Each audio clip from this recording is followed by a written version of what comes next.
Do you want to be monitored? This is a follow-up piece to monitoring, because I feel I need to play it out again for some, and maybe in a bit more detail. Firstly, we know they are already monitoring us. Everything we say and do online and via the telephone is logged somewhere. Programs run through data, algorithms do their thing, and it gets stored in a rather large data banks they have around the world. But what is the purpose of it? It doesn't really seem like a big thing if someone knows what you eat, where you shop, who you talk to, what you say, how you feel. Does it? All of those personal things that make up your daily and weekly routine used to be private. If someone was tracking all those things about you, we used to call them stalkers. But because it is a corporation doing it, people seem fine with it. But what do they want to do with your data? I've heard people say, "I'm not that interesting, I don't care if they monitor me," which I find a bit short-sighted, but on the face of it, correct. They aren't interested in you personally, at all. You are just a number, a statistic, a means to an end. They are interested in there not being individuals. One size fits all seems to be what they are shooting for in the bigger picture. A formal, standard existence, if you will, where there is the illusion of choice on a basic level, but everything is controlled and decided for you. Like having a parent who doesn't want you to socialise normally or have any freedom, and sure as hell doesn't want you being happy. That is the type of government we appear to have. With the big drive to make everything digital, going cashless is a very big part of this new plan. People must realise this. The social credit system is already being used, as I have said previously. We have had credit ratings for loans and mortgages, bank accounts, credit cards, already excluding many people from those because of various issues that society decided deemed you not good enough. And for decades, many people have continued to jump through those hoops, hoping they get approved, and not really noticing that others aren't. A divide of opportunity has already been with us for quite some time, and people felt lucky if they managed to work through all these systems and procedures, and they had made it. All part of the illusion, I'm afraid, but it did well to separate folk. You know the ones, who look down on other family members or friends because they didn't make the grade, or pass the exams, or get approved. Whether consciously or not, we are all brought up to believe this standard of society, to become acceptable and ultimately gain approval and therefore be allowed to take part in all areas of society.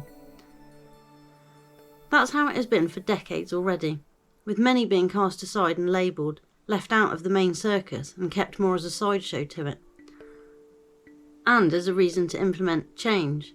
My thoughts of where it leads are as follows once it's all digital. They want to stop people being able to help each other, so they will make sure you can't buy anyone food on your account. They will make sure you can't lend anyone money outside of your unit. Socialising will be restricted, and even knocked back to only in designated areas where it can be fully monitored, or online for the same reason.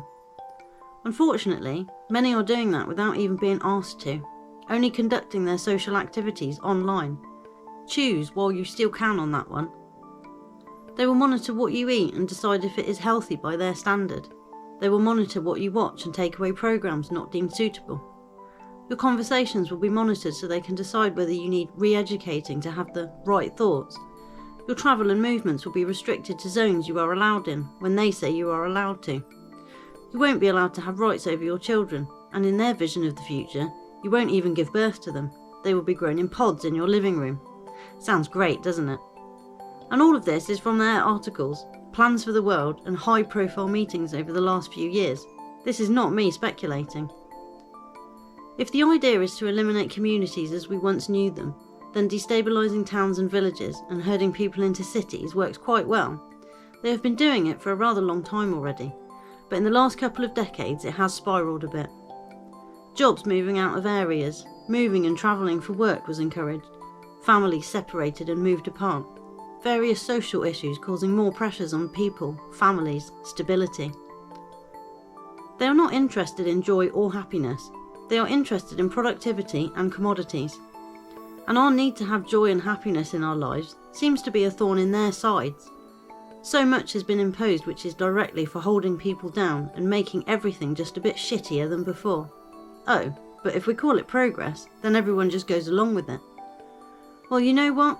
I'm sick of their version of progress, driving us all slowly into the ground and round the bend, at the whim and mercy of cold, heartless, calculated deceivers who have an ulterior motive and do not want the best for us. I find it amusing that some appear to be afraid of something because they are told to, but are not seeing the ugly truth of what it is that they should be afraid of, and currently it really does appear that it is the people in charge who are our greatest threat. Trying to unite the world under a guise of a pandemic so far hasn't worked, so they will either try again using the same method but tweaked, or go for a whole new plan. It's anyone's guess what that might be. But if ever there was a time to speak, to pick a side and stand firmly for what you believe to be right, it is now. Because soon it may be that there won't be anything to stand for, as they will have you living on your knees.